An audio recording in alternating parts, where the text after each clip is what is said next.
एक बात मैं कहना चाहूंगा कि आप इसको सीडी मत बोला करो। ये प्रवचन सीडी तो ये चल रही है, हम वो रिकॉर्ड कर करके बजा रहे हैं। ये है सीडी, जो सीडी है उसको बोलते हो प्रवचन, और जो प्रवचन है उसको क्या बोलते हो? सीडी।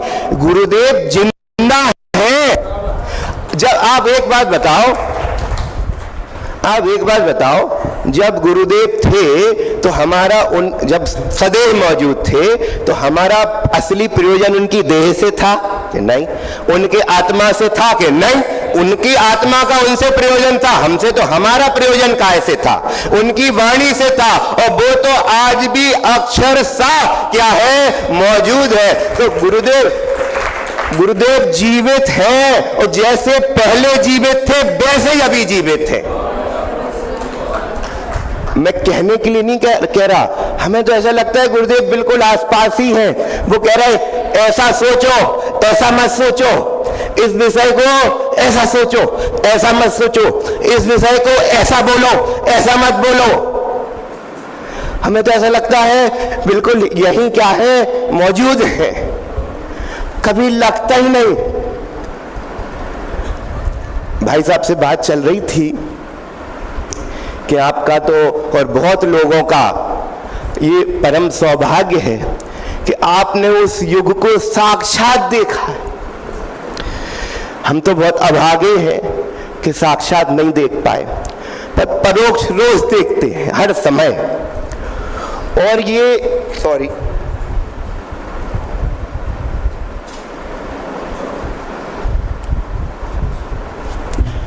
अंतरंग की गहराई से ये भावना है कि ये जीवन लीला समाप्त होने से पहले साक्षात इन आंखों से उस युग को पुनः जीवंत होते हुए देखें। ये दिली कामना है कि उस युग को ये आंखें फिर से जीवित होना देखना चाहती हैं।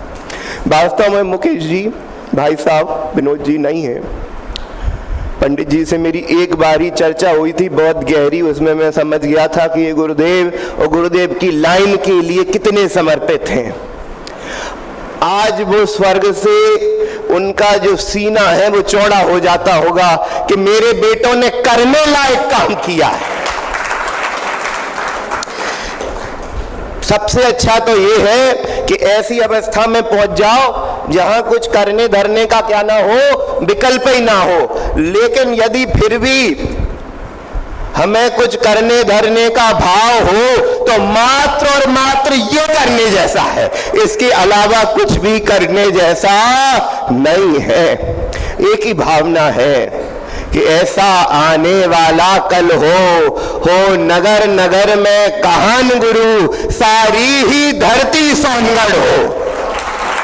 और ये जो आप लोगों ने ये जिम्मा उठाया, मैं तो चाहूंगा कि जितनी संस्थाएं हैं और जितने भी समाज के आप जैसे अग्रणी व्यक्ति हैं, यदि वे सब इस जिम्मे को उठा लें तो वास्तव में ऐसा दिन हम अपनी इन्हीं आंखों से अभी देखेंगे।